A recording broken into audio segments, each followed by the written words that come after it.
ସେଦିନ ଘରେ କେହି ନଥିବା ସମୟରେ ମୋ ମାଉସୀ ପୁଅ ଆସି ମୋତେ କିପରି ଗେହିଥିଲା ଏବଂ ମୋ ଦେହରୁ ଚାଟି ଚାଟି ସବୁ ରସକୁ ବାହାର କରିଦେଇଥିଲା, ସେଇ ବିଷୟରେ ମୁଁ ଆଜି ଆପଣମାନଙ୍କୁ ଏଇ ଭିଡ଼ିଓରେ କହୁଛି। ଆପଣମାନେ ଭିଡ଼ିଓକୁ ଶେଷ ପର୍ଯ୍ୟନ୍ତ ଦେଖନ୍ତୁ। ନମସ୍କାର, ମୋ ନାମ ରୋଜି। ଆପଣମାନେ ଦେଖୁଛନ୍ତି ଆପଣଙ୍କର ପ୍ରିୟ ଚ୍ୟାନେଲ ପ୍ରିୟା ଟ୍ୟୁବ୍ ଚ୍ୟାନେଲ। ଏହି ଚ୍ୟାନେଲରେ ଆପଣମାନେ ହଟ୍ ଗିଆଁ ଗେଇଁ ଭିଡ଼ିଓ ସବୁ ପାଇବେ। ଯଦି ଚ୍ୟାନେଲକୁ ଆଜି ପର୍ଯ୍ୟନ୍ତ ସବସ୍କ୍ରାଇବ୍ କରିନଥିବେ ତେବେ ଦୟାକରି ଚ୍ୟାନେଲକୁ ସବସ୍କ୍ରାଇବ୍ କରିବେ ଏବଂ ପାଖରେ ଥିବା ବେଲ୍ ଆଇକନକୁ ନିଶ୍ଚିତ ଭାବରେ ଚିପିବେ, ଯାହାଫଳରେ ଆମ ଚ୍ୟାନେଲରେ ଛଡ଼ାଯାଉଥିବା ଭିଡ଼ିଓର ନୋଟିଫିକେସନ୍ ସର୍ବପ୍ରଥମେ ଆପଣ ପାଖକୁ ଯିବ। ତ ସେଦିନ କ'ଣ ହେଇଥିଲା ନା, ମୋ ମାଉସୀ ପୁଅ ଘରେ କେହି ନଥିବା ସମୟରେ ଆମ ଘରେ ଆସି ପହଞ୍ଚିଥିଲା ଏବଂ ମୋତେ ଘଣ୍ଟା ଘଣ୍ଟା କରି ଗେହିଥିଲା। ତା ଜିଭରେ ମୋ ଦିହରୁ ସବୁ ରସ ବାହାର କରିଦେଇଥିଲା। ସେଇ ବିଷୟରେ ଡିଟେଲ୍ସ ମୁଁ ଆପଣମାନଙ୍କୁ କହୁଛି। ଆପଣମାନେ ଭିଡ଼ିଓକୁ ଶେଷ ପର୍ଯ୍ୟନ୍ତ ଦେଖନ୍ତୁ। ତ ସେଦିନ ସନ୍ଡେ ଥିଲା। ମୋ ବାପା ଏବଂ ବୋଉ ଏମାନେ ବାହାରକୁ ଯାଇଥିଲେ ତାଙ୍କ ସାଙ୍ଗ ପାଖକୁ।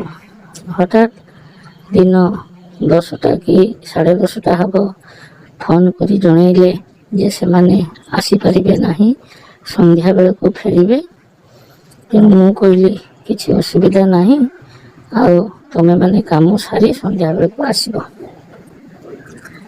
କିନ୍ତୁ ମୁଁ ଚିନ୍ତାରେ ପଡ଼ିଗଲି ଯେ ରୋଷେଇ କରିବି ନା ନାହିଁ, କ'ଣ ଖାଇବି। ଏହି ସମୟରେ ମୋର ମାଉସୀ ପୁଅ କଥା ମନେ ପଡ଼ିଲା।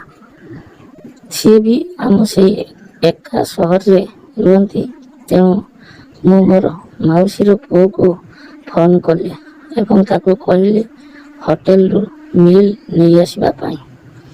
ସିଏ ବି କହିଲା ଠିକ୍ ଅଛି, ମୁଁ 12ଟା ସୁଦ୍ଧା ମିଲ୍ ନେଇ ତୋ ରୁମ୍ରେ ପହଞ୍ଚିଯିବି। ଏବଂ ସେ ମଧ୍ୟ 12ଟା ସୁଦ୍ଧା ମିଲ୍ ନେଇ ପହଞ୍ଚିଗଲା। ଆମେ ଦୁହେଁ ଖାଇଲୁ। ଖାଇସାରି ଆମେ ଟିଭି ଘରେ ବସିଲୁ ଏବଂ ଟିଭି ମଧ୍ୟ ଦେଖିଲୁ। ତାପରେ ସେ କ'ଣ କଲା, ଟିଭି ଦେଖୁଥିବା ସମୟରେ ହଠାତ୍ ମୋ ପାଖକୁ ଜାକି ଆସିଲା ଏବଂ ମୋ ଦେହକୁ ବାରମ୍ବାର ଟଚ୍ କଲା। ମୁଁ କହିଲି ଆରେ ସେମିତି କାହିଁକି ହେଉଛୁ? ଆମେ ଦୁଇ ଜଣ ବହୁତ ଥଟ୍ଟା ମଜା ହଉ।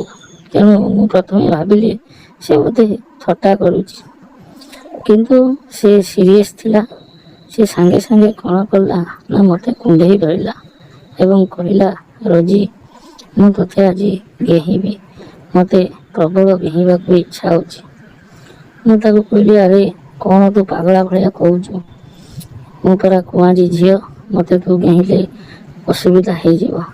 ସେ କହିଲା ଆରେ କିଛି ଅସୁବିଧା ହେବ ନାହିଁ, ମୁଁ ମଧ୍ୟ ସାଇନ୍ସ ପଢ଼ିଛି, ତେଣୁ ଏମିତି ଷ୍ଟାଇଲରେ ଗେହିବି, ତୋର କିଛି ବି ଅସୁବିଧା ହେବ ନାହିଁ। ଏହି କଥା କହି ସେ ମୋତେ ଜୋରରେ କୁଣ୍ଢେଇ ଧରିଲା। ମୁଁ ତାକୁ ଯେତେ ମନା କଲେ ବି ସେ କିଛି ଶୁଣିବା ଅବସ୍ଥାରେ ନଥିଲା। ସେ କ'ଣ କଲା ନା ତା ଦୁଇ ହାତରେ ମୋ ଦୁଧକୁ ଚିପୁଡ଼ିବାକୁ ଲାଗିଲା ଏବଂ ପାଗଳା ଭଳିଆ ମୋ ଦୁଧର ଦୁଇ ମୁଣ୍ଡିକୁ ପାଟିରେ ନେଇ ଖାଲି ଚୁଚୁମି ଚାଲିଲା। କିଛି ସମୟ ଦୁଧକୁ ଚୁଚୁମି ସାରିଲା ପରେ ମୋ ଚଡ଼ି ଭିତରେ ହାତ ପୁରେଇଲା ଏବଂ ମୋ ଦିହର ବାଳକୁ ସେ ଆଉଁସିବାକୁ ଲାଗିଲା। ସେ ଯେତେବେଳେ ଏଇସବୁ କରୁଥିଲା ମୁଁ ପ୍ରଥମେ ମନା କରୁଥିଲି, କିନ୍ତୁ କିଛି ସମୟ ପରେ ମୁଁ ଆଉ ତାକୁ ମନା କରିପାରିଲି ନାହିଁ, କାରଣ ମୋତେ ସେତେବେଳକୁ ପ୍ରବଳ ଗିଆଁ ଖାଇବାକୁ ଇଚ୍ଛା ହେଇଗଲା। ତେଣୁ ମୁଁ ଆଉ ବେଶୀ ମନା କଲି ନାହିଁ। ତାପରେ ଆମେ ଦୁହେଁ ଟିଭି ରୁମ୍ରୁ ଯାଇ ବେଡ଼ରୁମ୍ରେ ଶୋଇଲୁ। ସେ କ'ଣ କଲା ନା, ମୁଁ ପିନ୍ଧିଥିବା ଲୁଗାକୁ ସମ୍ପୂର୍ଣ୍ଣ ଭାବରେ ଖୋଲିଦେଲା। ମୋତେ ପୁରା ଲଙ୍ଗଳା କରିଦେଲା ଏବଂ ଲଙ୍ଗଳା କରିଦେଇ ମୋ ଦେହକୁ ଦେଖି ସେ କହିଲା ରୋଜି, କେତେ ସୁନ୍ଦର ତୋର ଲଙ୍ଗଳା ଚେହେରା ହେଇଛି। ତୁ ଯେମିତି ହେଇଛୁ ନା, ମୁଁ ଆଜି ତୋତେ ପୁରା ଚାଟି ଚାଟି ତୋର ଅବସ୍ଥା ଖରାପ କରିଦେବି। ଏଇ କଥା କହି ସେ କ'ଣ କଲା ନା ତା ଜିଭରେ ମୋ ବିୟାକୁ ଚାଟିବାକୁ ଲାଗିଲା। ପ୍ରଥମେ ପ୍ରଥମେ ମୋତେ ବହୁତ ମଜା ଲାଗିଲା। ମୁଁ ତାକୁ ଆଉ ଟିକେ ଜୋରରେ ଏମିତି କହୁଥିଲି। ସେ ବି ପୁରା ଜୋସ୍ରେ ଥିଲା, ନିର୍ଦ୍ଧୁମ ଭାବରେ ଚାଟି ଚାଲିଥିଲା। ପାଖାପାଖି 15ରୁ 20 ମିନିଟ୍ ପର୍ଯ୍ୟନ୍ତ ସେ କେବଳ ମୋ ବିୟାକୁ ଚାଟିବାକୁ ଲାଗିଲା। ତାପରେ କ'ଣ କଲା ନା ସେତେବେଳକୁ ତା ଭାଣ୍ଡ ପୁରା ଷ୍ଟ୍ରଙ୍ଗ ହେଇସାରିଥିଲା। ସେ କ'ଣ କଲା ନା ମୋର 2 ଗୋଡ଼କୁ ଉପରକୁ ଟେକି ଧରି ତା ଭାଣ୍ଡକୁ ମୋ ବିୟା ଭିତରେ ପଶେଇଲା। କଚ୍ କଚ୍ କରି ସେ ପାଖାପାଖି ଅଧଘଣ୍ଟା ଧରି ଘେହିଲା। ଏମିତି ଘେହୁଥିବା ସମୟରେ ତା ଭାଣ୍ଡରୁ ସବୁ ରସ ବାହାର ହେବାର ସମୟ ଆସିଗଲା। ସେ ସେହି ସମୟରେ କ'ଣ କଲା ନା ତା ଭାଣ୍ଡକୁ ମୋ ବିୟାରୁ ବାହାରକୁ କାଢ଼ି ଆଣିଲା ଏବଂ ସବୁତକ ପାଣି ତଳେ ଢାଳିଦେଲା। ମୋ ବିୟା ଭିତରକୁ ତାର ପାଣି ଆଉ ଗଲା ନାହିଁ। ସେ କହିଲା, ଦେଖିଲୁ ରୋଜି, ମୁଁ କେମିତି ଷ୍ଟାଇଲରେ କରିଲି। ଫଟେ ବି ରସ ତୋ ବିୟା ଭିତରକୁ ଯାଇନାହିଁ।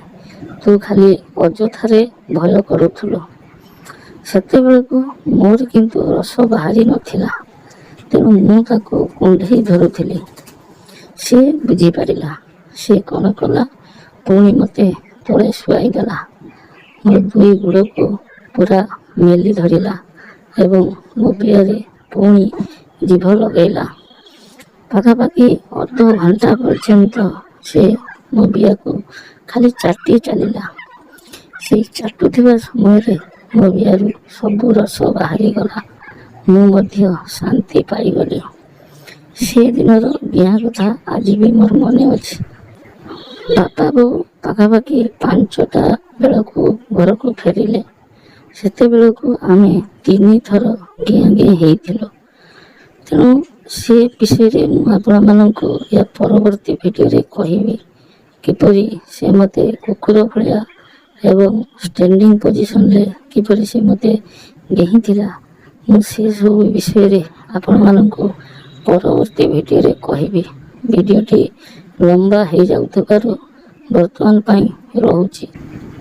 ଯଦି ଆପଣମାନେ ଚ୍ୟାନେଲକୁ ଆଜି ପର୍ଯ୍ୟନ୍ତ ସବସ୍କ୍ରାଇବ୍ କରିନଥିବେ, ତେବେ ଦୟାକରି ଚ୍ୟାନେଲକୁ ସବସ୍କ୍ରାଇବ୍ କରିବେ ଏବଂ ପାଖରେ ଥିବା ବେଲ୍ ଆଇକନ୍କୁ ଚିପିବେ, ଯାହାଫଳରେ ମୋତେ ଲାଗିବ ଯେମିତି ଆପଣମାନେ ଏହି ରୋଜିର ଦୁଧକୁ ଚିପୁଛନ୍ତି। ରହିଲି, ପୁନର୍ବାର ଦେଖା ହେବ ଅନ୍ୟ ଏକ ଭିଡ଼ିଓରେ। ନମସ୍କାର।